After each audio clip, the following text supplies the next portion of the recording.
There are a lot of women on the internet who are 35 plus, and they're very, very angry. And the reason why they're angry is because they're trying to figure out why is it that men their age are choosing to be with younger women. Outside of the physical, there's two main reasons as to why they're choosing to be with younger women. Number one is younger women are usually more teachable. Secondly, younger women tend to have less baggage. Once a woman starts getting to that 35 plus age range, first of all, a lot of times she's very, very desperate. She has been ran through. A lot of the time she has had, a lot of failed relationships. She's probably a baby mom to one or two men, right? So she has a lot of baggage, right? And the older that a woman becomes, the more stuck in her ways she becomes, which means that she does not want to be taught by a man, right?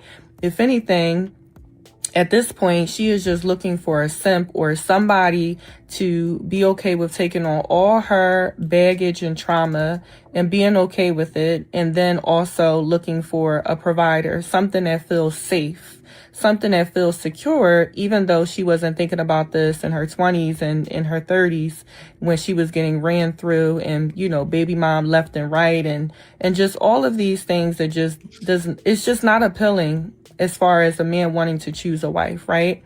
So with that being said, the reason why they're picking younger women is because younger women are obviously more physically attractive a lot of times. And on top of that, they don't have children. And on top of that, they're able to actually be taught. And when a man is talking about a long-term relationship with a woman, especially marriage, he very much wants to be the leader of his household, and he very much wants to be able to teach his woman because men are leaders. That's the way that God designed it. So with that being said, I say it time and time again.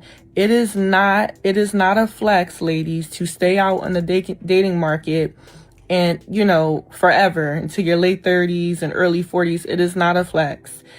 The faster that you can get married, the better off you are, because all that's out here in the dating market is just you having a higher chance of being a baby mom and having a higher chance of having more emotional baggage, filled relationships, and trauma.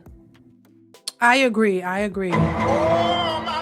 No lies detected. No lies detected. And of course, y'all know I say that all the time. That's the whole point. A lot of these women are looking for better options. They're holding out for the best option possible.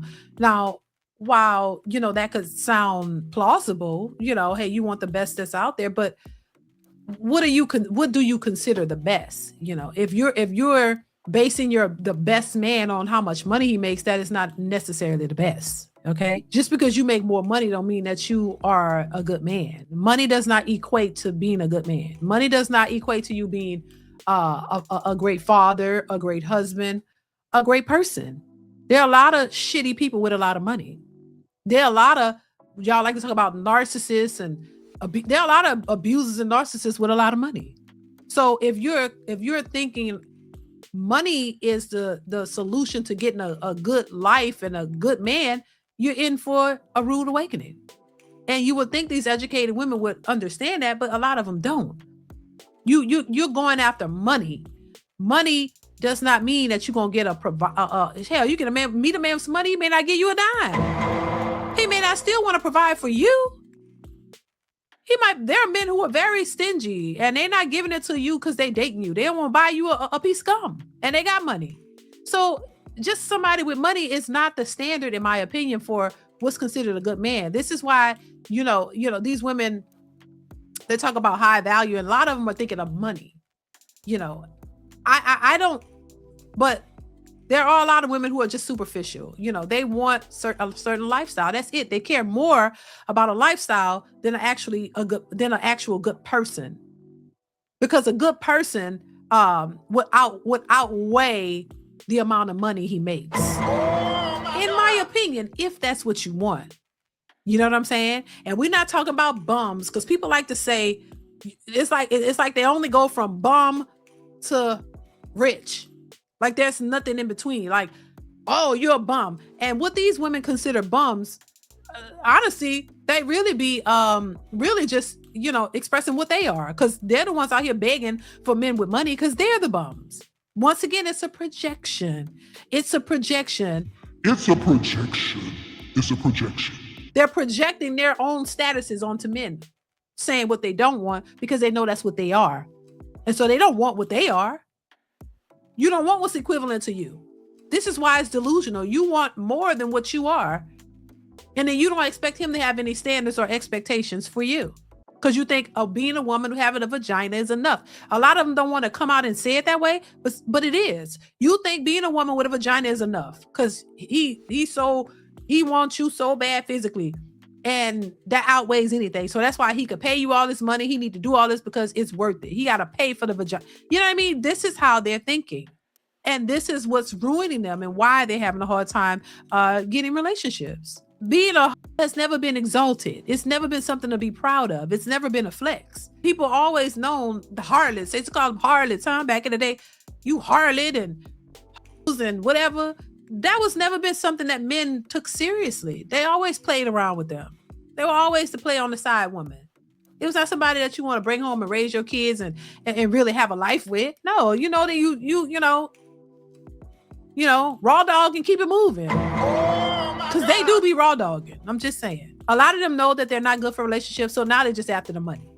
They know that they've been in several bad relationships. They know that they don't really have what it takes to maintain, nor do they want to, and go through the ups and downs that occur in relationships. They don't want to do that, and they know they're not good at it. So now they're just out for the money. Hey, I don't really want you, but I just want what you can give to me. But you can't tell the man that. So you got to fake it. You got to make it seem like you really want him just to get money out of him. And then once you get what you want out of him, then, you know, you move on. Once you've drained him dry, you know, like a financial vampire, then you move on to the next because you never wanted him in the first place. That's your way of finessing men. That's how you get to the bag, using men. But say you don't need them. You do need them for something.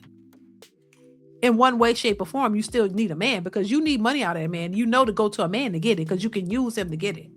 You ain't go to no another chick because she ain't gonna give you nothing. Because all y'all be broke at the same time. All the women be broke on the same level. A lot of them. So you do that with chicks. You need a man for that. So you need men for something after all. But yeah, a lot of them, they know they don't know how to. The first thing about keeping a relationship steady, they don't know what they're doing. So like, well, look, I'm just gonna try to get the money out of it. That's how they're thinking. DeeDee's reactions, videos and live things. DeeDee's reactions, she's about to put on a show. These reactions, just to let you know, like share, subscribe, we about to go live.